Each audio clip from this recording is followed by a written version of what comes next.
Jacob Ellis, llywydd, undeb myfyrwyr Aberystwyth, wyt ti yma yn arwain criw o fyfyrwyr heddiw sydd yn protestio yn erbyn cae neuadd Pantycelyn.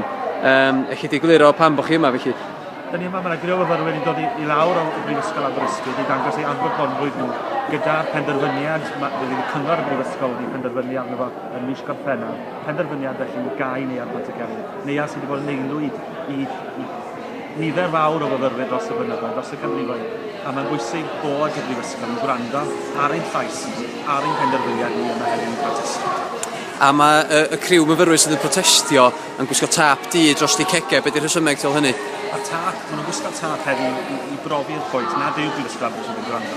Da ni wedi gweithio gyda nhw dros y flwyddyn diwethaf fel rhan o'i pwyllgor sefydlodd pwyllgor strategaeth a chyllid y Brifysgol.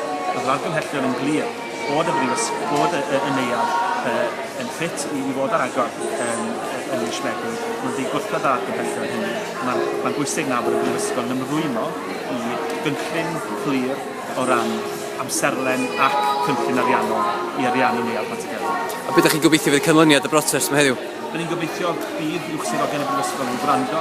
Ni wedi bod yma trwy gydol yr wythnos yn siarad gyda nifer fawr o bobl sydd wedi cyrraedd y maes a sy'n dangos eu cefnogaeth heddiw. Pobl sydd wedi aros yn Pantycelyn neu sydd wedi bod yn Pantycelyn yn dangos eu cefnogaeth, yn gwybod bod y penderfyniad yma yn dan ddyn. A pam bod chi'n teimlo mor gryf bod angen cadw'r neuadd yma ar adeilad yma ar agor?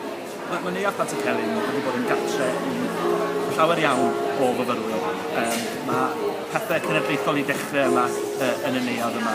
Mae 160, 170 o bobl wedi penderfynu byw trwy gyfrwng y iaith Gymraeg tra bod nhw yn y Brifysgol. Does na ddim lawer o brifysgolion sy'n cynnig y math yna o brofiad i myfyrwyr ni. Mae Aberystwyth yn bwysig iawn a mae Pantycelyn yn bwysig iawn. Ac os nad ydy'r Brifysgol yn gwrando, be fydd y camau nesaf? Mae sawl cam ydyn ni fedrwn i gymryd. Mae yna rhyw fus gyda ni i godi y protestio fath y tai.